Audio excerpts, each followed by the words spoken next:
কোর্টের কাঠগড়াতে কর্ণ চ্যাটার্জি। হ্যাঁ, নন্দিনী মুখার্জি বাড়ির মেয়েরাই পারল। নন্দিনী মুখার্জি, কর্ণ চ্যাটার্জি, জিৎ মুখার্জি সবাইকে আদালতে নিয়ে গেলই। এই ভয়টাই মুখার্জি বাড়ির মেয়েরা পেয়েছিল। তাই তারা আগেভাগেই পরশুরামের কাছে এসেছিল, যাতে পরশুরাম তাদেরকে বাঁচায়। কিন্তু কাকিয়া যে টাকার কথা বলল, পরশুরাম আর তটিনী দুজনেই খুব রেগে যায়। তটিনী ঠিক করে, আমি নিজে যাব কোর্টে, আর পরশুরাম আমার স্বামীও যাবে। দেখি তোমাদের বাড়ির ওই ক্রিমিনালগুলো কিভাবে বাঁচে। ওরা আমার বাবা, আমার কাকা, কিন্তু আগে ওরা এক একটা করে ক্রিমিনাল, তাই ওদেরকে ছাড়া কোনোভাবেই যাবে না। তারপরেই রাতের বেলা পরশুরাম তটিনীকে বলে, আচ্ছা টুটিনি, তুমি কি আমার থেকে কিছু লুকাচ্ছ, কিছু আড়াল করছো?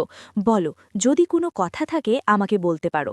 তারপরেই তটিনী বলে, সব জানতে পারবে, তুমি কালকে সব কিছু জানতে পারবে, কালকে কোর্টে। হ্যাঁ, কোর্টে একদম ব্ল্যাক ড্রেস পরে দুজনেই হাজির। দুজনকে দেখেই মনে হচ্ছিল সত্যি এরাই হচ্ছে অফিসার, অন ডিউটি অফিসার।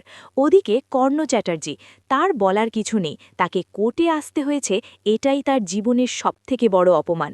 এত কিছু করেছে কিন্তু সে কখনো কোর্টে আসেনি, কিন্তু আজকেই নন্দিনী মুখার্জি আর তার বোন টুটিনি গাঙ্গুলির জন্য তাকে কাঠগড়ায় আসতে হলো। হ্যাঁ, কাঠগড়ায় এসে দাঁড়াতে হলো। ওদিকে নন্দিনী জানত না তার বোনের আসল পরিচয়টা।